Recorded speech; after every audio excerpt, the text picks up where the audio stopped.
Assalamu alaikum wa rahmatullah.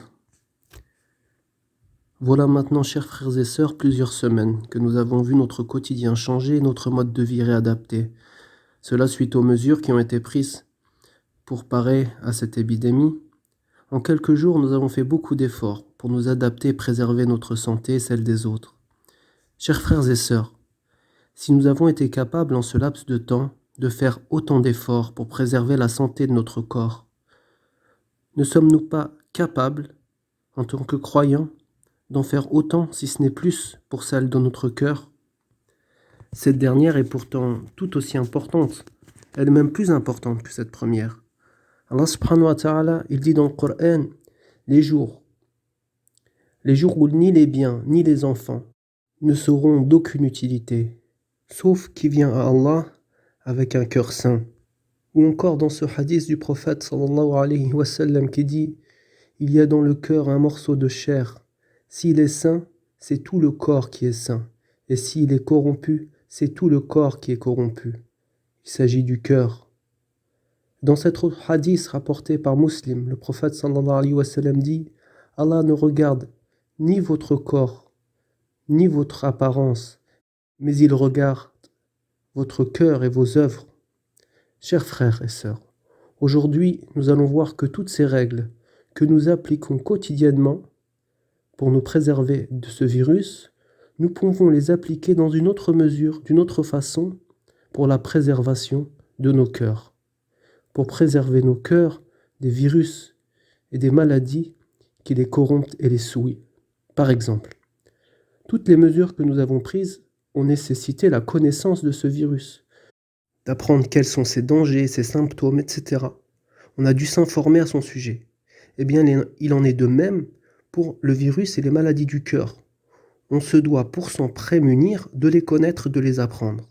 Allah subhanahu wa ta'ala dans le Coran dit « Hal yastawi alladhina ya'lamun wa alladhina la ya'lamun » Sont-ils égaux ceux qui savent et ceux qui ne savent pas? Eh bien, comme tu t'es tourné vers les spécialistes de la santé, des gens en qui tu as confiance, eh bien tu reviens aux savants, aux érudits de confiance, conformément à la parole d'Allah subhanahu wa ta'ala, Fas'alu ahla dhikri in kuntum la ta'lamun. Demandez aux gens de science si vous ne savez pas. Et si l'ignorance des règles, des mesures ou la nonchalance dans la connaissance du virus sont une cause de perdition, sont un danger pour notre santé, il en est de même pour la corruption et la perdition des cœurs. Ibn al-Jawzi disait, le diable n'a pas trouvé de porte ouverte plus grande que celle de l'ignorance. C'est-à-dire le diable n'a pas trouvé de porte ouverte pour faire dévier le serviteur que la porte de l'ignorance. Passons à cette deuxième règle, cette deuxième recommandation qu'on doit observer en cas d'épidémie, le fait de renforcer son immunité. L'ensemble des médecins le conseillent. Il faut renforcer l'immunité de notre corps. Eh bien le croyant, lui, il va chercher également, en plus de cela, à renforcer l'immunité de son cœur. Comment? Eh bien par le rappel d'Allah subhanahu wa ta'ala. Écoute ce hadith. Le prophète nous informait que le prophète Yahya ibn Zakariya, Yahya, fils de Zakariya, dit à son peuple, « Je vous ordonne de multiplier le rappel d'Allah. C'est comme un homme dont les ennemis sont à ses trousses, jusqu'à ce qu'il passe par une citadelle et qu'il s'y réfugie. Il en est de même pour le serviteur. Il ne trouve protection contre le shaitan que par le rappel d'Allah. » Ce hadith est rapporté par Al-Mundhiri et fut jugé authentique. Dans un autre hadith, authentique également, il est rappelé que lorsqu'on dit le Bismillah, quand on dit Bismillah, alors le shaitan devient de plus en plus petit. Il se rapetit. Donc, le renfort de l'immunité du cœur s'opère par le rappel d'Allah subhanahu wa ta'ala le Très-Haut. Et comme l'a remarqué Ibn al-Qayyim al-Jawzi dans Madarij as-Salikin, c'est le rappel d'Allah qui fait vivre les cœurs. Passons désormais à une autre règle, une règle d'importance pour se prémunir des virus. Le respect des règles d'hygiène, de propreté, comme le fait de se laver régulièrement les mains par exemple. Eh bien, l'hygiène du cœur et la purification des cœurs, c'est par la demande de pardon qu'elle s'opère. C'est par l'istighfar qu'on purifie les cœurs. Dans un hadith rapporté par Ahmed al-Tirmidhi, d'après Abu Huraira, radiallahu anhu, le prophète sallallahu alayhi wa sallam dit « Le croyant, s'il commet un péché, un point noir s'inscrit sur son cœur. S'il se repent, s'abstient et demande pardon, alors son cœur se polit, son cœur se purifie. » Ce hadith fut jugé bon par Shir Nasiruddin al-Albani.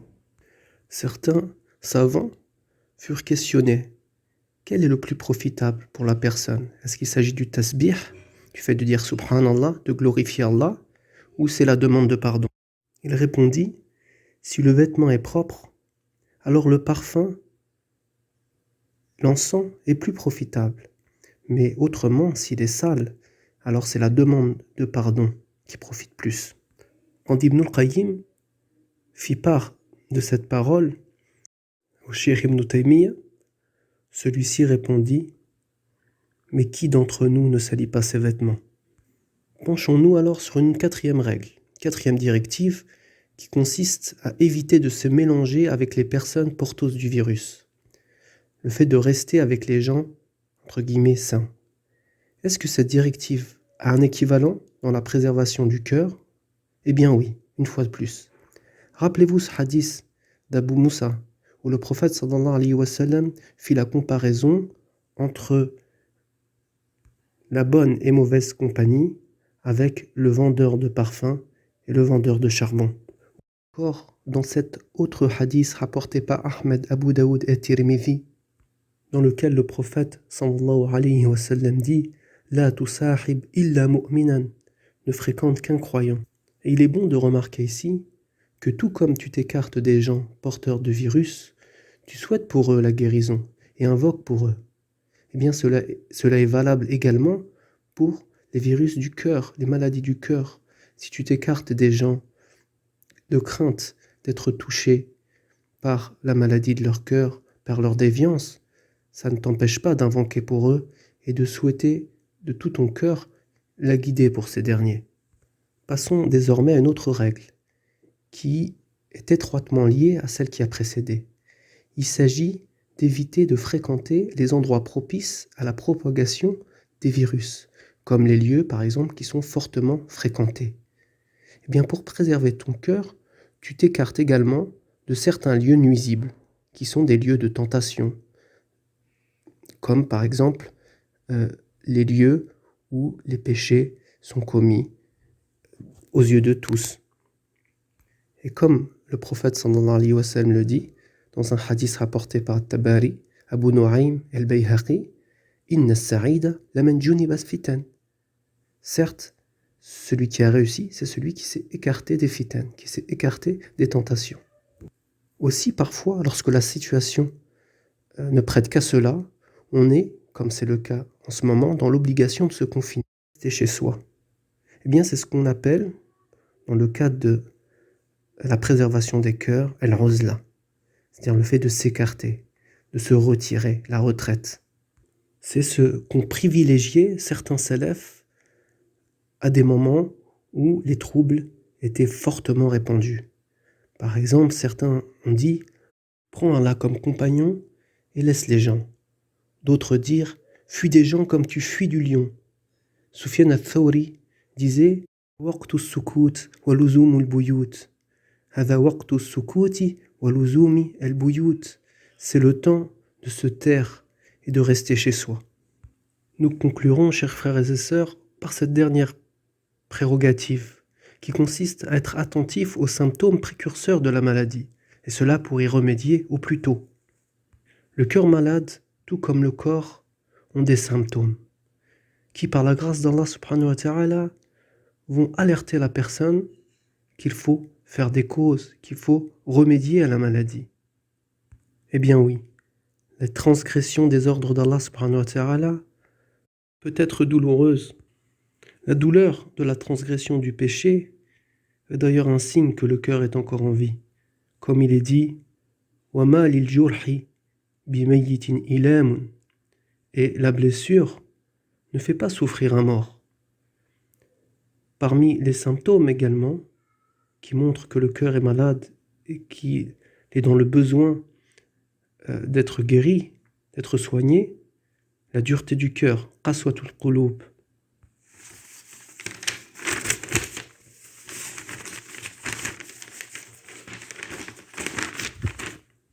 Dit Allah subhanahu wa ta'ala dans le Coran, thumma qasat qulubuhum fahiya kal hijara, puis leurs cœurs se sont endurcis et sont devenus comme une pierre, aw ashaddu qaswatan, au plus dur encore. Et comme tu prends ta température pour savoir si tu as de la fièvre lorsque tu ressens ces symptômes, tu peux également prendre la température de ton cœur.